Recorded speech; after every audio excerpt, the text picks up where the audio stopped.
Greetings, my magnificent friends. You know it's Friday again because I'm here with you and Tea with Sue. I hope you've had a great week. Okay, so you're probably wondering about the hat. Well, some days I wear a hat because I'm having a bad hair day. But today I'm wearing this hat in honor of a dear friend by the name of Blanche Jackson. Now, Blanche Jackson, for a number of years, has been living in Ohio. And I had the privilege of being with her for her 99th birthday. We were at a table overlooking Niagara Falls, which was just the most beautiful place to be celebrating her birthday. And at the time, her daughter Anne asked her, "Well, Mom, if you have any words of wisdom for us now that you've turned 99, what would they be?" Well, she was sipping her glass of wine and she thought for a moment. And of course, she was wearing a hat. That's one thing Blanche and I share. We're hat girls. So she has a hat collection that I covet. Anyway, Blanche thought for a minute and she said, I would say to people that it's so important to live your own life. No matter what anybody else says, you need to live your own life. And I was so touched by those words because how many times do we hang out and, oh, what'll people think if I do this? Or nobody wants me to do that, or I want to go here, but somebody said that wasn't a good idea, or I wanted to create this, and oh no, wow, wow, wow, wow. So live your own life, no matter what anybody else says, because of course it's your life. Well, dear Blanche, at the tender age of 103 plus 5 months, took her journey home last night. Well, I'm sad today, but you know what? I'm celebrating because this woman lived life on her own terms. She didn't have the easiest life. She was born in Jamaica and moved to the States some years later, worked hard all her life. Now, how did Blanche and I get acquainted? Well, her daughter Joy is a dear friend and soul sister for many, many years now. And when her mom was visiting in Calgary, then we got together and I met Blanche. Well, when I got the cancer diagnosis in 2011, Blanche was one of the first to encourage me. She had always been a staunch prayer warrior, and she was insistent that in the name of the Lord, I would be healed. Every time I talked to her through that journey, she was there for me. And I don't know how many prayer lists I was on, but bless her heart and all her companion prayer warriors for sending me love and energy and hope. And so I just have the greatest admiration for who she was and the impact that she made, not only on my life, but on the lives of so many others throughout her lifetime. So bless you, Blanche. I know you're in the spot you've longed to be. You've gone home. I suspect that you're cuddled up in the arms of Jesus and surrounded by angels and singing your heart out. So thank you for the impact on my life. It has been more than tremendous. Grief is an interesting thing. We, as human beings, we get very attached to everything and everyone that has meaning in our lives. And nobody wants to lose whatever it is that's closest to our hearts or is most important to us. And yet everything changes in every second of every day. So one of the challenges we have as humans is to learn how to surrender, learn how to let go of whatever it is in our lives that's now done. Well, sometimes it's as simple as letting go of a habit that no longer serves us. We've had that habit for many, many years. We struggle and we're challenged by it. And for some odd, crazy reason, we cling to it. But then there comes a point when it's time to give it up. So I know lots of people who do not like the word surrender and they do not like the idea of giving up. But here's a different perspective on giving up. So giving up in most people's minds, and certainly in my mind for a long, long time, meant just flat out quitting. Okay, I quit that. I can't do it. I quit. I've had enough, and you walk away. Well, that's one possibility for sure. But what if in the giving up, you're looking to transform? So think of it as bundling up everything that no longer serves, and you literally give it up for transformation. You hold it up to the light of purity, the light of love, the light of a higher power, whatever that means to you, and you let it go. So it's as if you have a big helium balloon filled with all your troubles or all your woes or all your sadness, and you're clinging to the string and clinging to the string and clinging to the string, and then at some point you let it go and up it goes, and it transforms because it's allowed to change, because you relinquished it, because you said, okay, I'm ready. And I think part of that can be quite comforting when we think about loved ones who are no longer here and who have left us. There's that keen sense of loss and sorrow that we go through. But there can also be a feeling of joy because of the impact that they had when they were here and what that meant for us. So I think in part of a dear friend of mine once said, life is a sweet sorrow. No, she said a sweet sour, a sweet sour. And isn't that the truth? Sometimes things are very, very sweet and sometimes they taste very, very sour. Well, that is the way it is. And the sooner we can come to terms with that and say, okay, this is kind of a sour moment. I've lost this person and they're not here any longer. So we, at least not in physical form, we can't see them. We can't reach out and physically touch them. But I have to tell you, here's the thing. In 2007, when I had a near-death experience, I had an opportunity to experience what the afterlife is all about. What happens when we're no longer in physical form? Like, what is that like? Well, I have to tell you, it's pretty amazing. It's here is a state of being, and some would view it as a place where all your cares and woes have evaporated. And there's this all encompassing, all enveloping love, total acceptance. I know for me, I had never experienced that before in my lifetime up to that point. It's just this endless sea of love that encompasses you and envelops you and honors you for the part of spirit that you are, for the magnificence of who you are in essence, right? And who you were on planet Earth is not that important anymore.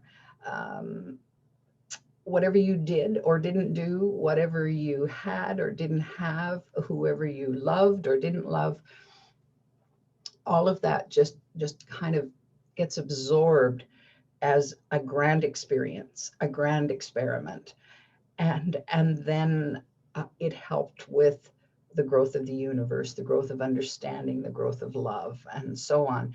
So it's a pretty cool experience. Well, for me personally, that's when I realized I had nothing to fear from dying, because I was there, and it was marvelous. So death to me is a transition. It's just going from here I am in physical form, relinquishing my body, surrendering my body to back to the earth, and I go on eternally.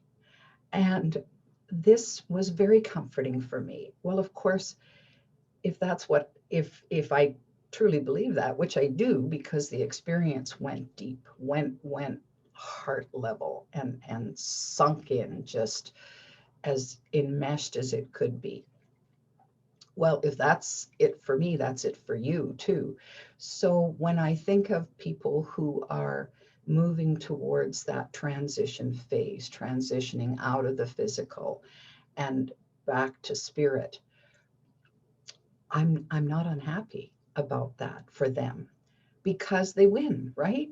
So whether it's your time on earth to go or not, you win, right? If I stay, I win. If I go, I win. So there's no losing in any of this. There's just a transformation, a change in what happens to us from the physical to the spiritual, or the essence of the universe, however people look at that.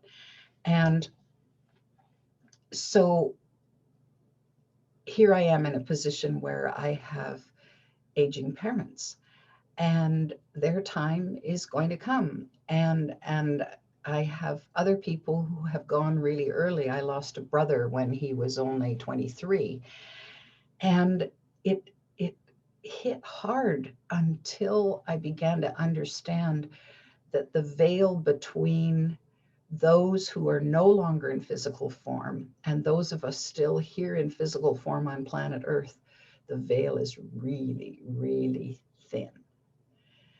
And they're around us. They're around us all the time to help us, to support us, to guide us. And so it's interesting that I've, because of the journey that I've taken in my life, I have a strong connection with my mother, who has been gone for, I think it's 54 years now. She died when I was 17. And yet I have been able to, in a different way, connect with her and feel her comfort and feel her love and be surrounded by that. So it's highly soothing for me. It's highly comforting.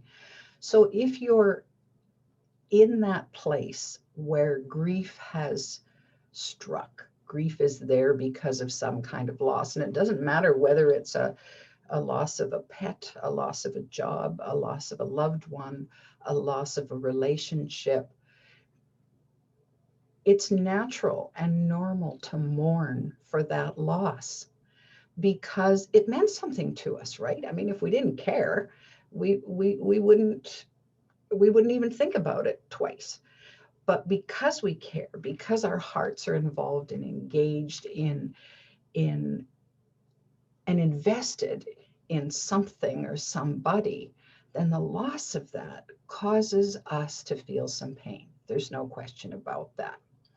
So one of the ways that I think is important to move through grief is to, first of all, honor what you're feeling. If you're feeling sad and you feel like crying, well, tears are very cleansing and very healing. So that's important. And if you're feeling, and some people feel angry at a loss, well, feel that anger and allow it to be inside your body, because that's and if there's a way to express it safely, then you express it, because better out than in. I always say that when we hang out in denial, when we don't want to face the truth of what's just transpired, the loss. We don't want to deal with that. Like I can't take it in. It's too big. Then it stops us from processing. And denial again is a natural, normal part of that. Sometimes our brain just kind of clicks off if the loss is particularly enormous. Then it clicks off so that we don't have to take it all in all at once, because maybe at some level we know that it's too hard. So we're fed little bits of it, and grief can come, and the feelings can come in odd moments where we're doing okay and we're going about our daily lives, and then it catches us, and then we remember, and the sadness hits, or the upset hits, or something hits. So I think the most important thing is to honor your feelings. And the second part, I think one of the reasons that we have, well, we used to, for years, and I guess we still do, call them funerals, but then people started calling them life celebrations, which I really love, because it is a celebration of someone's life. Like what did it mean that they were here on planet Earth? How did they contribute to other people? Some contribute in a very quiet, shy way. Others contribute in a rock solid way. Others contribute in a flamboyant kind of a way. It doesn't matter. Everybody contributes just because they're here, just because they exist, and their influence on us is deeply felt in lots of cases.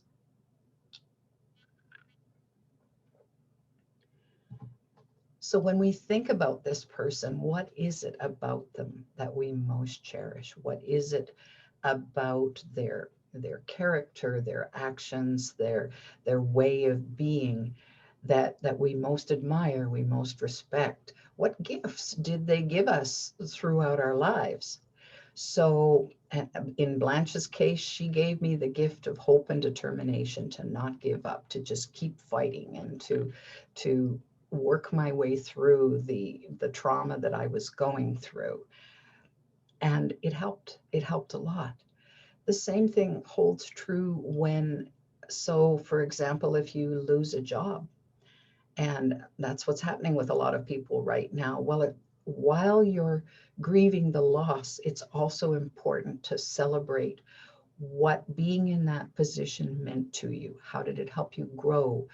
Who were the people that you were surrounded by? Anytime we're facing that transition, because that's there's a change happens instantly, right? But we don't transition that easily as human beings. I don't know about you, but when I was probably about 6, and I had these lovely round-toed shoes that I absolutely loved, and then they changed the styles to pointy toes, and I didn't like pointy toes. I wanted my round-toed shoes. Well, and I had a little hissy fit as a kid because I didn't like that change. Well, I haven't noticed that I'm a whole lot different at this age in dealing with things changing, styles changing, and so on.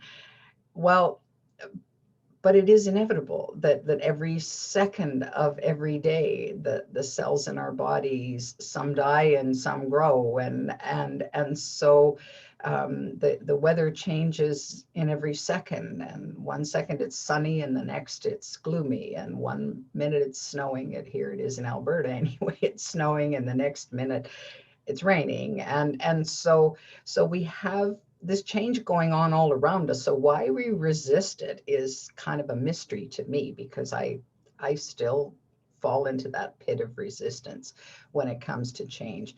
But I think the more we focus on moving through that change in a more accepting way. So acceptance is the key.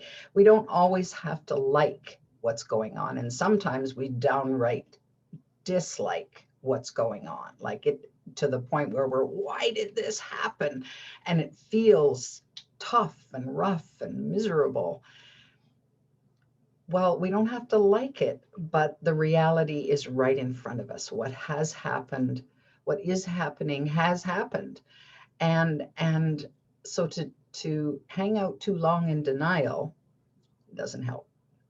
So it's important, I think, to look at, honor ourselves in going through that. I've talked about love and compassion before in Tea with Sue, and the most helpful thing, I think, is to love ourselves through it, to have compassion and say, yeah, well, here I am feeling very frail in this human body, even though I am this magnificent being in spirit, inhabiting a physical body. Well, in human form, I feel this way. And it's okay to feel that way. It's okay to work myself through the steps that I need to work through. And it's okay to get distracted by, why does ice cream sell so well? Well, because it's a good distraction. It's a good way for people to just kind of get away from it all, for a little while at least. So today I really want I want to encourage you, if you've had a loss of any kind, celebrate what was good about what came before, and feel the feelings, whatever it is that has hit you hard. Honor them, honor those feelings, and do what you need to do to really take care of yourself through this time period. I know there will be other people that you need to take care of as well, but look after your own well-being as part of this, so that if you need time alone, ask for that. If you need to be with other people, then do what you can to be with other people in this time, because there's comfort in other people sharing in that pain. So that's where we're at today. Have a blessed week, my magnificent friends. Have a great weekend coming up here. And next week, we'll see you back again for Tea with Sue. Oh, and if you want more Tea with Sue, or you want more other things that I've done on video, you can always subscribe to my YouTube channel, Sue Paulson, or you can go to the App Store and get The Magnificence Mentor. I'll put the link in the description below. Remember, you're magnificent.